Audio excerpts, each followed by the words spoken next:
You're late, friend. This is the one you spoke of. The very same. The champion we've been waiting for. The one who will save Baldur's Gate from ruin. The Fist eyes you with suspicion. He was not expecting the savior of Baldur's Gate to be a mind flayer. Mind flayer? What the heck are you talking about? I'm obviously a spider. Bugs. Most of the time, they're just a minor inconvenience. Other times, they can be some of the most terrifying creatures in existence. But what if a bug could be something more? What if a bug could be a hero? Well, today we'll find out as I try to save the world as a bug. That's right, in this playthrough, I'm only allowed to fight using the powers of an insect. How far can I get as a creepy crawly? Of course, I'll be playing as the most famous bug there is, Spider-Man, otherwise known as Peter Parker. Everybody knows the story. He was just a normal guy until he got bitten by a radioactive spider. And now he has the amazing ability to turn into a spider. What? Is that not how the story goes? So anyways, we need to be level 2 to wild shape, which is easily achievable without combat. And now that we have our powers, it's time for our first act of heroism. No fear, I'm here to save the day. But I wouldn't blame you if you had a little bit of fear. Oh no. This wasn't looking good. Luckily at this point, Baldur did something he's never done in any other of my playthroughs, and he jumped down and just started smiting. It was honestly amazing. Turns out Baldur is the real superhero. He can teleport too, so overpowered. So as a lone spider, we're not very formidable, which is why the next obvious step was to build a team. Unfortunately, this cow wouldn't join us, but we do get the next best thing, Astarion. I level him up as a Beastmaster Ranger, which lets him summon a little baby spider familiar, which is honestly not little at all. It's enormous. He can also summon a spider companion. I'm gonna be calling this guy Spidey. And there we have it. We have 3 different kinds of spiders. Small, medium, and large. I also get a second wild shaper, and this one is gonna be a wood elf. Wood elves have a little bit more movement speed than other races, and this bonus translates to spider form as well. So there you go. Gwen Stacy, the Spider Woman. And as our final member, it's gonna be good old Shadowheart, our spider doctor. Okay, she's just a cleric. I know it's a bit off theme and maybe boring, but we're up against evil gods and monstrosities. And spiders, to be honest, are not very strong. So I think we need the healing. Besides, eventually she'll learn Insect Plague, so she will be on team eventually. Alright, the team is all together and we're ready to fight. Now the special ability of the spider is of course the web ability, which can enweb enemies preventing them from moving, and giving us advantage on attacks against them. The webs are also flammable, which is why everything is on fire. Also, our spider bites have a chance of poisoning enemies. The poison doesn't hurt them, but it does give them disadvantage on attacks. Spiders can also jump pretty far, so we are quite mobile. Not to mention, when we land on webs, we don't take any fall damage, so that's pretty neat. So there you have it. Those are the abilities of a spider. Seems pretty decent, doesn't it? Well, no, not really. Apparently turning into a giant spider isn't actually a superpower, because normal humans can beat you up pretty easily. It's rough being a spider. Obviously, we needed to get stronger. The trouble is, as a wild shape build, we have one glaring weakness. Most equipment doesn't work when wild shaped. And without equipment, our options for getting stronger are a lot narrower. Of course, I can always level up, but gaining XP is slow, and just relying on levels probably isn't going to make us very strong. Now one way we can actually get stronger is through elicited powers, although only a few abilities will be relevant to a spider. For now, I pick up Favorable Beginnings, which gives me a bonus to my first attack against an enemy. Honestly, it's not a huge power up, but it is a power up. It was then time for my first big battle, and I'm pretty sure the goblins would eviscerate us in a straight up fight. But luckily, I did have a plan. You know what's better than 3 spiders? 5 spiders. So I went over to the spider pit to make an alliance with my much larger counterparts. And all I have to do is convince them that goblins are delicious. I can confirm they are. And with our brand new spider friends, this fight should be a piece of cake.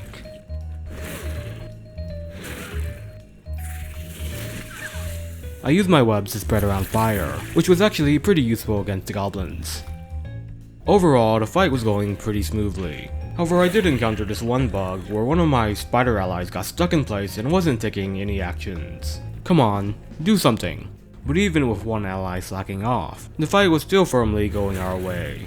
And it was then time to close out the battle using my ultimate attack.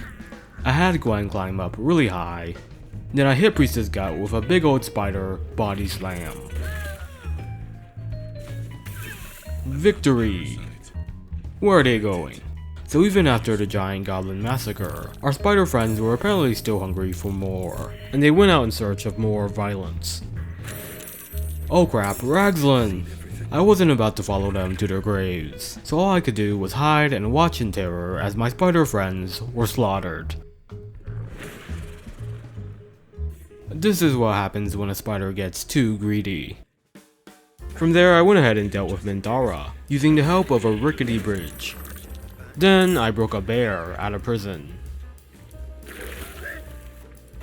This got me to level 4, which is a pretty big milestone for us. I pick up the Tavern Brawler feat, which basically gives us extra damage based on strength. Granted, in spider form we don't actually have that much strength, but there is a way of getting that number higher. Also at level 4, the damage of our spider bite naturally gets stronger, and this combined with the Tavern Brawler feat means we're now hitting a lot harder.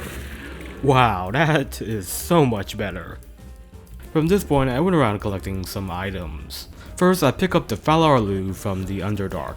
It's a sword that can shriek, making enemies take extra damage as thunder, so that gives us just a little bit more damage. I also wanted the Shapeshifter's Boon. It's one of the few items that works in wild shape, and it basically gives you a bonus to ability checks while you're transformed. The problem is it's on the Strange Ox and you can't normally trade for it. What you can do, however, is make him mad by attacking him. Poor Astarion. Then when you speak to him again, you get the option to smooth things over, and this gives you access to the trade menu, where I was able to buy the ring. And finally, I grabbed the Spider Step Boots. It has spider in the name, so of course it's useful for us. These boots will prevent Astarion from getting stuck in webs. And while I was down here, I went ahead and committed some spider on spider violence. By the way, these spiders are like way cooler than we are. They have a ranged attack, and they can frickin' teleport. I gotta say, I was pretty jealous. Oh my god, he just bit in my face and teleported away. The disrespect. At least I could still body slam people. That never gets old. That's what you get for being cooler than us. From there, it was time to face Jor Ragzlin, and I started by putting my entire party up on the rafters above him. Then I had Spidey shoot some webs at him, which really pissed him off. I used the scroll of enlarge to enlarge Gwen, because the larger she is, the more damage she does when falling, and I think you see where this is going. Whoa, what the hell? So the initial hit did 31 damage, but it also knocked him into the brazier for even more damage. That is crazy. I didn't even know that could happen. This was a pretty good start for us, but things went bad quick, as a single void bulb sent my entire party crashing down, with Spidey immediately perishing afterwards. No, Spidey! Oh, he really didn't like getting body slammed. Gwen was now in a bit of trouble. And also everything was on fire again, which wasn't intentional, but did help us. I sent Gwen up for another body slam. This time however she wasn't enlarged and she didn't have webs to break her fall. So yeah, it was a lot worse. Oh, that was pathetic. Gwen had now reached her limit. She was now out of wild shape charges, which meant she couldn't transform, and she was being tossed around like a rag doll. It was now solely up to Peter to finish the job. And finish the job, he did. He defeated Jor Ragzlin. But after that, the fight ended rather awkwardly. Peter got knocked into the spider pit. And with no wild shape charges left, all I could do at this point was run. It was a bit anticlimactic. But hey, I got to body slam Jor Ragzlin, so I'm pretty happy. So, some good news. Elixirs do actually work in spider form, which means I could drink an elixir of Cloud Giant strength to get my strength to 21. And with Tavern Brawler, this should amount to a pretty decent damage boost. And now that I've had my protein shake, it's time to beat up Nier. Just gonna leave some explosives here, then send in the Spider Familiar. Thank you for your sacrifice, Spider Familiar, we'll never forget you. I go ahead inside with the Dwagar rebels, and the battle is on. I had Peter drink a potion of speed on top of his strength elixir, and now he's actually kind of a beast. So it turns out the key to making spiders strong is to fill them full of drugs. But if I'm being really honest, the Dwayguard totally won this fight for us. I'm serious, I literally didn't even touch Nier. They completely clobbered him, without any of my help. Wasn't even close. I then grabbed Nier's boots, which prevent the wearer from being webbed. So now my entire team could move through webs without getting stuck. And at this point, I had collected quite a few tadpoles, so it was time to get some new powers. Ability Drain is probably the most broken of the bunch. Once per round, when I hit an enemy, it reduces one of their ability scores. In this case, it's gonna be Dexterity because my Spider Bite scale was Dexterity. And reducing Dexterity is really strong, because as Dexterity drops, Armor class usually drops, which means they become easier to hit. I also grab Code Weak, an ability that instantly kills enemies if they're low enough. And on top of our new powers, we also level up. Hell yeah. And at level 5, we get an extra attack. A massive power up. Spidey also gets a new unique ability. He can now put people in cocoons, which basically stuns them. But they can get out of it if they make a strength save, or if they take damage. Honestly not sure how useful it's gonna be, but it's nice to have. And at this point, my little spider team was actually starting to work. I'm not trying to argue this is the optimal way to play or anything, but look at that. We're beating them up.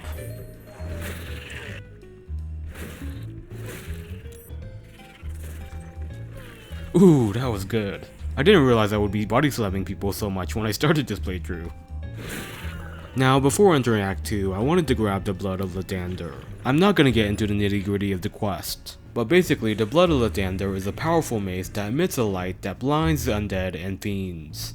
Now normally this doesn't work in spider form, but if I save and reload while in spider form, the light will actually turn on. Now you can't actually see the light, but it is there. Look, the shadows are being blinded. And as you might imagine, this will be super useful in Act 2 where there are tons of undead. It certainly helped in this fight.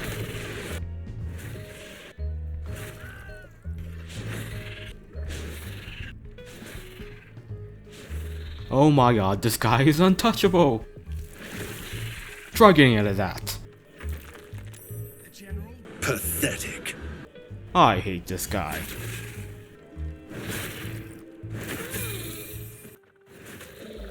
So at level 6, I wanted to try a little something out. So I leveled up Peter as a cleric, and chose the War Domain subclass, and this gave him War Priest charges, which can be used to make an extra attack using a bonus action, although I can only do this 3 times per long rest. But getting 3 extra attacks just for a single level seems like a pretty good deal to me.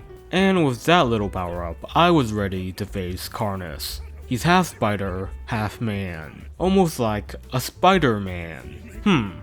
There can only be one. Okay, I'm just kidding. There are like a million Spider-Men, but this guy is clearly evil.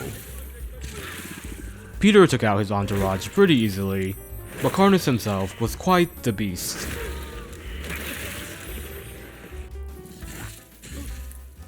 It took our entire combined forces, but we were able to put him on the back foot. Oh, we are chewing him up. Oh crap! Oh my god, that was brutal. It was then up to Peter to 1v1 Karnus, and he did manage to win, once and for all proving that he is the superior Spider-Man. Please ignore the dead people that helped him.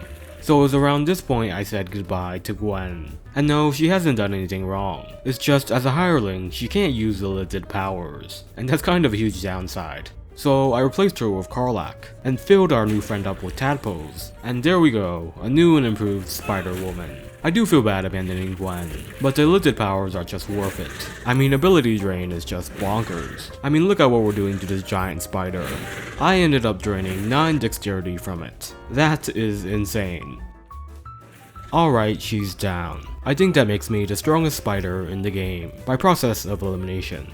Now there were actually a few pieces of equipment I wanted from Act 2. The first one I picked up from Quartermaster Talia in the Last Light Inn is the Shadeclinger armor, and this item is kind of wacky. It says while you're obscured you have advantage on saving throws, and it sounds kind of decent, doesn't it? Well, it's actually completely broken, because you can equip the armor and get the buff. Then you can take it off and guess what? The buff stays. Yep, it doesn't matter if you're obscured or not. This buff will last until long rest. And of course this works in spider form. And it gets even more broken because I can apply this buff to my entire party. So my entire team now has advantage on saving throws. So yeah, when I said this was gonna be a bug only run, I also meant these kinds of bugs too.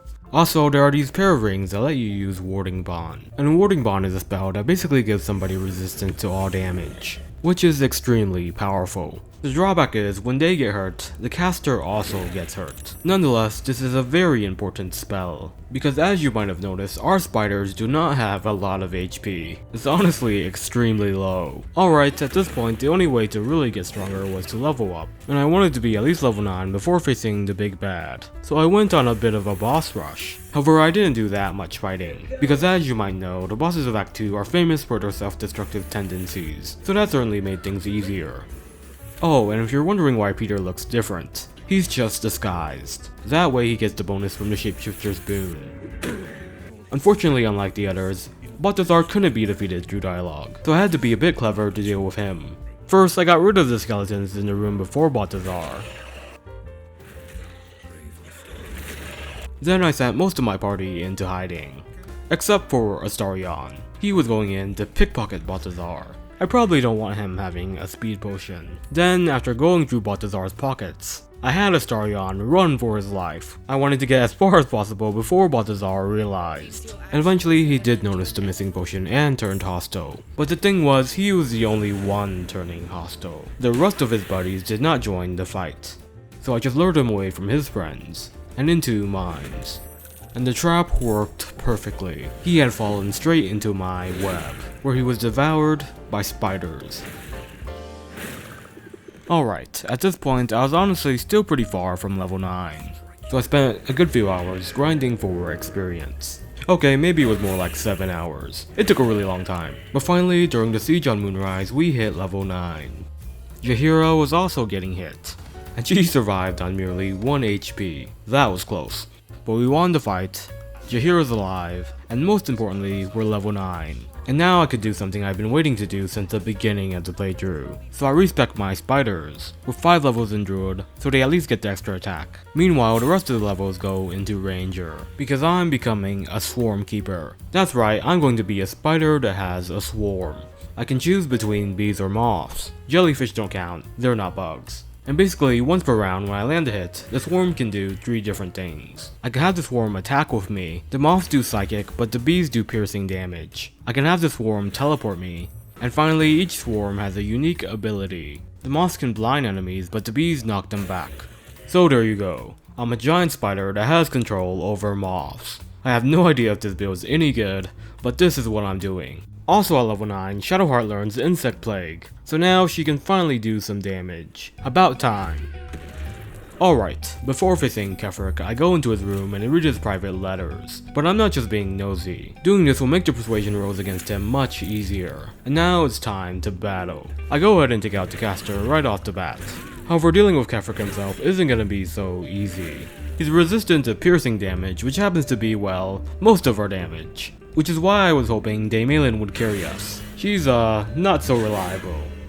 So yeah, this fight was looking to be quite the struggle. I did manage to land some hits here and there, which is a lot more than I could say about Daemalin. But hey, at least her moonbeam is doing some work. Oh my god, please just land a single hit! Finally, thank you. You can go now. It was just about time for the big fight against Mirko, so I needed everybody in tip-top shape. So I passed around the Shade Clinger armor to give everybody advantage on saving throws. I gave Karlach and Peter Warding Bond, and I made sure everybody had Long Strider for some extra movement speed. And I also crafted 2 elixirs of Cloud Giant Strength for Peter and Karlach. This one sets their strength to a whopping 27, which should hopefully translate to much stronger spider bites. And there's actually one really useful buff I could get in the Mind Flayer colony, so I go speak to Cressa Bone Daughter, and at first she accused me of being an intruder, but I just convinced her otherwise. Then speaking to her again, I got the option to ask for a blessing. And this blessing is really fantastic. It grants temporary health, as well as resistance to cold and necrotic damage. Perfect for the upcoming fight. And with that, I was ready. Or at least I hoped I was ready. I get Kefric to fall into the donut hole. And out comes Mirko, our worst nightmare. There are so many things about this fight that make it difficult. On top of Mirko's enormous health bar, he's also resistant to piercing damage. So although our damage was pretty decent at this point, we weren't going to be doing a lot of damage to Mirko. Not to mention, the first time we land a hit against him every round, he reacts by firing a laser that can frighten and keep us from moving. So now I'm stuck right next to him, inside the Boncho aura where I can't heal. The laser also hits like really hard. That just did 15 damage. That would have one-shot me if I didn't have necrotic resistance. I only have 26 HP. Of course, Mirko's melee attacks are just as deadly. And not to forget about the endless hordes of necromites. So as you can see, the odds were not in our favor. I was but a measly insect trying to stand against a god. And of course it ended with me getting swashed. So is winning this fight even possible as a spider? Well, it may seem hopeless. But with a little bit of cleverness and some resilience, maybe I can make something happen. So first things first, I make sure to block up all these little flesh ladders using chests. This is something I always do, and it basically stops the necromites from climbing up and healing Mirko. So we won't have to worry about that. Hopefully. And now to reveal my greatest tool against Mirko, my Swarm's teleport ability. You see, the biggest issue in this fight is the fact that Mirko can frighten me, and get me stuck in a very vulnerable position right next to him. But with the Swarm's teleport ability, I can just leave. I can escape his melee range and get outside of the Boncho aura where I'm able to heal. And this is huge. This gives me a way to safely engage Mirko. I can just go in, then go out. And if I do this correctly, I never have to worry about getting hit by that giant scythe. Although the fight isn't going to be that simple, because I need to leave somebody in melee range of Mirko. Otherwise, he uses Call of the Damned, a devastating attack that can pull necromites onto the platform, exactly where I don't want them. Luckily, I did have Dame Aelin to draw out his melee attacks, and weirdly enough, she was actually playing very well. She would intentionally step outside of the Boncho aura where I could heal her, so she ended up being a very good tank for us, which was really all I needed from her. In the meantime, I was slowly chipping down Mirko, while keeping everybody rather healthy, and it seemed like the plan was working. But things can go wrong quick. Dame Aelin got frightened, then she got knocked outside of Mirko's melee range, so I ended up letting Karlach tank for us instead, and that didn't go well, and she was now out of wild shapes. I then made an even worse mistake later on, and I didn't leave anybody in melee range, which allowed Mirko to use Call of the Damned, and this was a bad one. He brought up 4 necromites, that's 4 chances for him to heal, and at this point I knew I had just lost. I only had 1 attacker left, and with Mirko now healing, there was no way I was winning at this point. But I didn't feel disheartened at all. If anything, that attempt proved it was possible. All I had to do was play perfectly. So I went again, employing the same strategy. I go in, then I go out. Doing that about 50 times should get me the win. Again, I relied on Dame Aelin to tank for me, and I got into this strange loop where she would die, but then I would bring her back up with Spidey. I'd have him disengage to safety. Then she would die again, restarting the loop. It was awkward, but I was kind of okay with this. She was kind of still doing her job, even if she was unconscious most of the time. But eventually, Mirko must have gotten tired of it, because eventually he just flung her off the platform. And Dame Aelin didn't immediately fly back up. Instead, she kind of just wandered off, which was really bad, because now nobody was in melee range. So Mirko was free to use Call of the Damned, and this one was brutal. It resulted in Astarion going down, and Peter getting knocked out of his spider form. So much for playing perfectly. Still, I did manage to salvage this situation. I got rid of the necromites he brought up, and got Astarion back on his feet. Then it was back to it. I went in, then I went out. Go, Spidey, tank for us. No, Spidey! I healed up Astarion, then I sent him in to tank for us. Dame Aelin was down in a very awkward spot, so I probably couldn't rely on her anymore. I did get her up though. Then I put Astarion in the perfect place where he was outside the Boncho aura but still inside Mirko's melee range. Oh no, Peter! I thought he was safe there! I was now in a pretty rough situation, because Peter was out of wild shape charges, which meant Karlach was our last spider standing, and our only damage dealer, and we still had quite the ways to go. Luckily, I did have an idea, but I needed to send Peter into hiding. I found a safe spot, then I had Peter drink a potion of angelic slumber. This puts him to sleep for 2 turns, but he'll wake up fully rested with all his wild shape charges back. Meanwhile, the battle continued. with Karlach continuing to wear Merkle down, and Astarion taking the hits. However, at this point, we were starting to run out of healing. I only had the weakest potions left, and Shadowheart was completely out of spell slots. We were hitting our limit, but that's when Peter returned to save the day. Oh my god. Okay, maybe not so much. Things got even worse as Shadowheart fell, but I was determined to keep pushing, and we were actually getting close. Closer to victory, but also closer to defeat, as Peter got knocked out of spider form one last time. No more wild shape charges for him, and Karlach seemed to be next on the list. She only had 4 HP, but by some miracle, she dodged every single attempt on her life.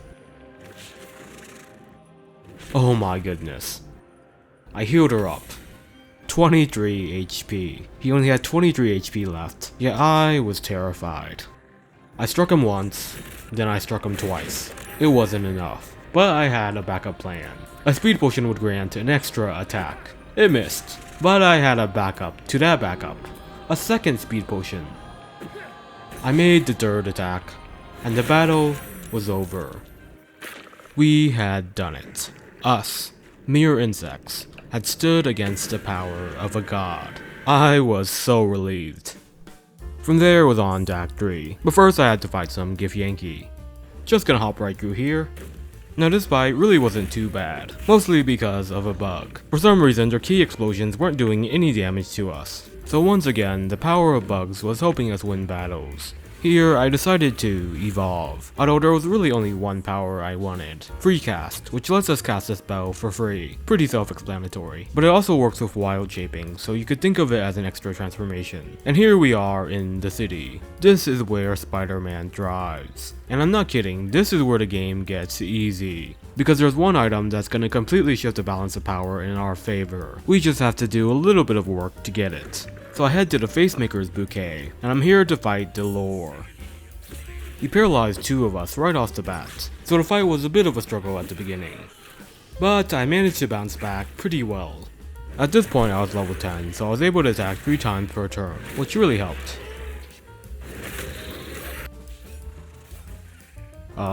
Sir, the store is closed. Please come back later. Okay, he's down. Now I just had to grab this bag of hands, and this will get me through the door at the murder tribunal. Yep, we're here to become an unholy assassin. However, we're gonna have to do a job interview. But not to worry, all we have to do to pass is to lie. And there we go, we got the job. Actually, I lied. We also have to kill this Hollyphant. Just something we gotta do. Man, she is really tough. Don't make this harder than it needs to be.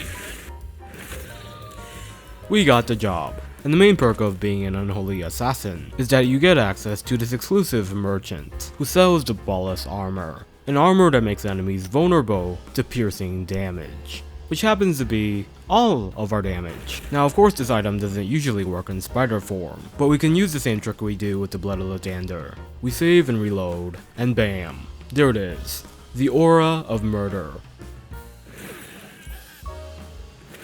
Oh yeah, that is good damage. Now there are a few more items that are going to be super useful for us. First off is the armor of Moonbasking, which you can buy off this guy in the sewers. Gives temporary health and additional armor when you wild shape. A pretty big deal considering how flimsy we are as spiders. This one goes to Karlach since Peter already has the Baldur armor. Instead, Peter will be getting the Shapeshifter hat from Helsik, which gives him an additional wild shape charge. As for my final item, it's gonna be a stone statue of Peter. We all know he deserves it. You can pick this up from the method at the circus, and it basically gives the characters depicting bless. And with that, our build is pretty much complete. We've reached the pinnacle of our power, and I've gotta say, it's pretty high. Okay, I just 2-shot that guy. Totally normal spider stuff. This is so easy. So I just realized this, but Spidey now has a ranged attack. That's cool. Let's blow this place. Hell yeah. I'm really loving the spider cannon. I'm sorry, what? Did that just do 48 damage? That wasn't even a crit! The spider cannon just did 48 damage! Alright, Gortash, you don't stand a chance. Transforming already, huh? Ow! He does hit hard, I'll give him that. But we hit even harder. And at this point, it was pretty clear that our damage was absolutely insane. And I think I've done it. I think I've proved that bugs can be pretty strong. Not even close. It was then time for our showdown with Orin. And this fight wasn't gonna be so straightforward, because if we want to deal any damage to Orin, we first have to deal with these chanting cultists. And the problem is they have Sanctuary, which means we can't target them directly. Now the obvious solution is to use Insect Plague, but with 6 cultists to deal with, that might take a long time. Luckily, we do actually have another way of stopping the cultists. We can just web them up. That's right, for some odd reason, Spidey's cocoon ability can bypass Sanctuary and stun them. It really doesn't seem like it should work, but it does. Now another thing that complicates this fight is Orin's Sanguine Lash ability. So when I attack Orin, she's gonna hit back with her tail. But the troubling thing is what happens when I don't attack her. If I don't trigger Sanguine Lash, a random party member will get Bale's Edict, a condition that instantly kills them at the end of the round. So it's pretty important that I'm hitting Orin every round. Not too bad. Yeah, the cocoon isn't totally reliable. I laid down an Insect Plague, and now it was just a matter of time until those two dropped. Meanwhile, Orin was wreaking havoc, and there wasn't really much I could do to stop her. So I just focused on executing her minions, and I did so with devastating efficiency. 68 damage. That's the aura of murder at work. Got him, finally. 2 more cultists left. What the? Peter! You just barely touched it.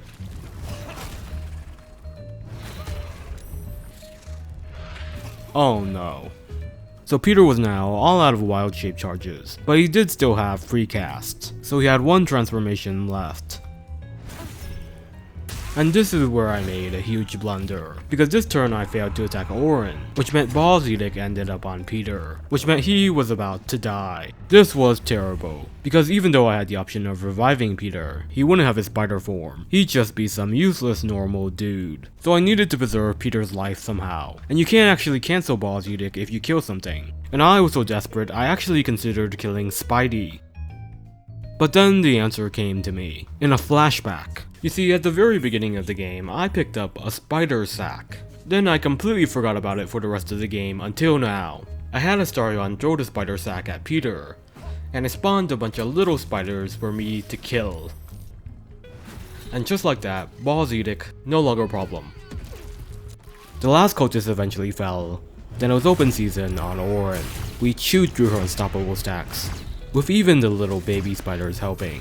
And with no allies and no unstoppable stacks, Orin was completely at the mercy of our spider army.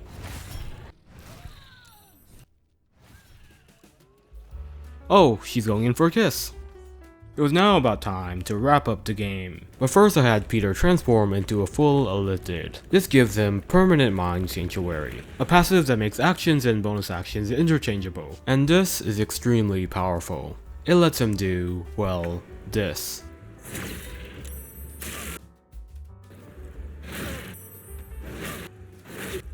Yep, I just attacked 6 times in a row.